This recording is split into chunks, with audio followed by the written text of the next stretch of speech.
The number one thing people tend to ask me after finding out I make six figures from content creation is how do I make that much money when I don't have a lot of followers? And y'all, it's about the content. I don't know why people think you need to have an insane amount of followers to make money in the content creation or influencing world, because that is not the case. Anyone can have 100,000 followers. Anyone can have 1 million followers. There are people with millions of followers who don't make any. How many times have I said this? But y'all don't listen to me when I say it. When I say it, Bree's insane. Bree don't know what she's talking about. Anyways, so I've said this time and time again.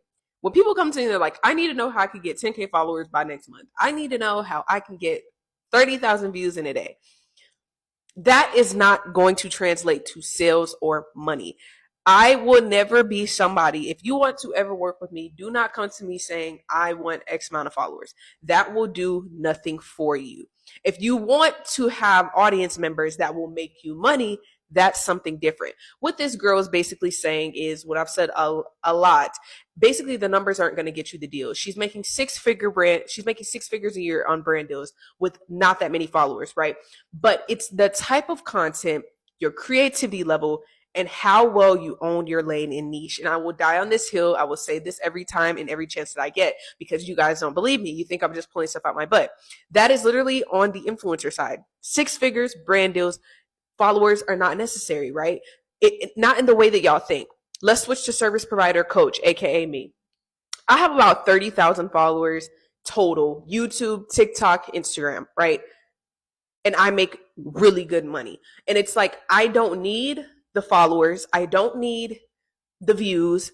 At the end of the day, what I need is a notable brand. What I need is a very, very, very strong brand that positions me as an authority so I can make money and get leads. So I will never be fishing for views. I will never be fishing for followers, because at the end of the day, that is not what's going to translate to money for me as a service provider / coach. And that will not translate to money for you as a content creator. So that next video you post, if you're trying to farm followers and farm viewers and it's not good content or content that really a brand would want to align with, don't post it.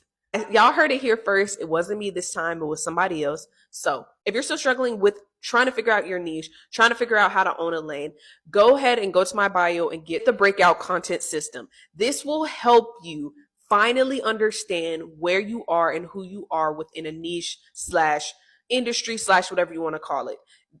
That's the number one thing that you guys need to focus on. And once you understand that to the fullest, now you can create content from that place that actually will make you money, whether you're a service provider or whether you're a content creator. Look at all these new little lippies that I got from YSL. If you're a smaller creator but want to partner with bigger brands, I got the tips.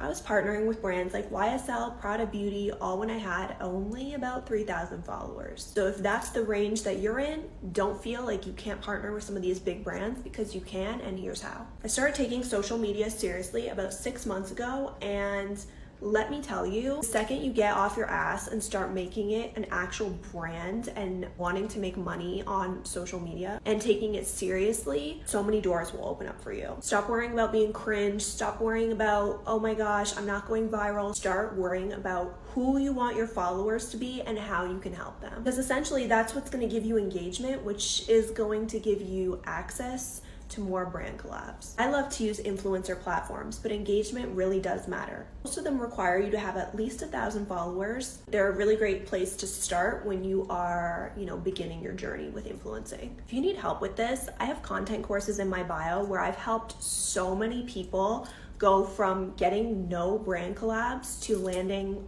all the ones of their dreams. From having minimal engagement to having a lot of engagement. My courses kind of go over, how to grow your brand identity and gain engagement, and then how to land brand collabs. I also have audits, which people have found helpful because I can go over exactly what I think you're doing wrong on your social media page. And this is coming from someone who works full-time on social media. So maybe little things that you don't even recognize, I can let you know what those things are. And then if you need more one-on-one help, I have a one-on-one course in my bio. I make consistent 4 to 5 figures a month using TikTok, and I'm able to land brand collabs collabs with brands like YSL. Not just using influencer platforms, but a lot of inbounds. I'm constantly building and growing my community and connecting with other creators who are in the similar space. My entire purpose of being on social media is to help others have that same success. To make sure that you have a why to the reason that you're on TikTok. Because anyone can be on TikTok, but you need to make sure that you're doing something that stands out and is providing for your community. Because that's a surefire way of going viral and then actually monetizing your social media. Because my opinion is that brands, they like working with micro influencers. When you have these student athletes that have 100, 200,000 followers, people start to question, are they promoting this brand because they really like it or because they're getting paid to do it?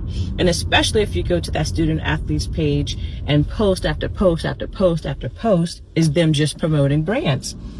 And brands recognize that that person's followers may not see them as being authentic anymore. So brands want to work with micro influencers because, especially if the micro influencer has a very engaged community, because the brand is all about an ROI. They want a return on their investment. They're more than likely going to get a return on their investment if they invest with a student athlete that's considered a micro influencer with an engaged community, because brands recognize more and more the power of authenticity. So keep going. Micro influencers and nano influencers are the new thing.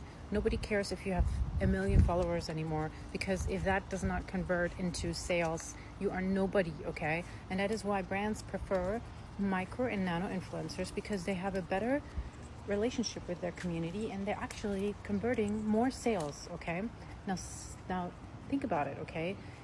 In the last year alone, the US economy for content creation had a $250 billion revenue, okay?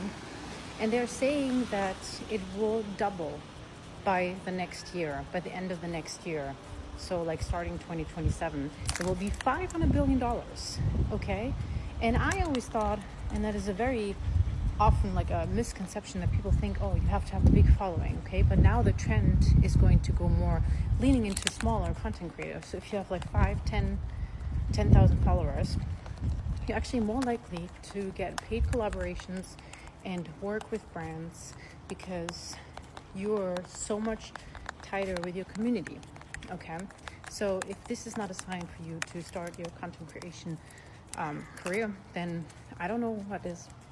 Today we're going to be talking about my rates. Welcome to Influence Her, my series on becoming a paid influencer here on TikTok. This has been the hardest thing to figure out because there is no right and wrong about rates, but I'm going to just show you what I put together last night in an hour. For a little context, I have 47,000 followers. I've been on TikTok for 2 months and a 26% engagement rate. I put that number into a TikTok engagement generator and that's what it gave me. I also have a little description about myself that lets brands know what I'm about. I also included my TikTok handle and my YouTube handle. Okay, so these are my rates. There are some brands that could literally pay me in Skittles and I would say yes. I feel like if a brand has a budget, they're just going to tell me what their budget is anyway, but just this is what I've put together. So for a dedicated TikTok video with talking points, $2,000. Am I delusional? Maybe. But this is what it is. For a TikTok video where I'm just naturally integrating it into like whatever the video is, $12.50. For a UGC video, which is a video that won't live on my account, $400. A YouTube integrated video, $100. And that's because I think I'm at 880 YouTube followers at the moment. Then you have add-ons. Do not forget to add this. So there you have it. I am no professional, but if any social media managers would like to tell me if this is like completely crazy, if I'm lowballing myself, like I'm so open to feedback. I hope it helped and I'll see you tomorrow. Bye. Brands have really started to gravitate towards micro influencers. And one of the ways that you can show your value, even if you have like a couple hundred followers, those are usually your close friends, your family. You can still recommend your favorite products or pieces to them, and using affiliate links, tracked links, you're still able to see, like how well those are converting just based on your own personal networks. And sometimes just based from like a numbers perspective, micro influencers actually tend to perform better than a lot of the bigger influencers just because your audience is really keyed into you because they know you so personally. And we've definitely seen a lot of brands like start to look more into that micro influencer space. So I think that there's definitely a place for every creator, no matter how big or small you are.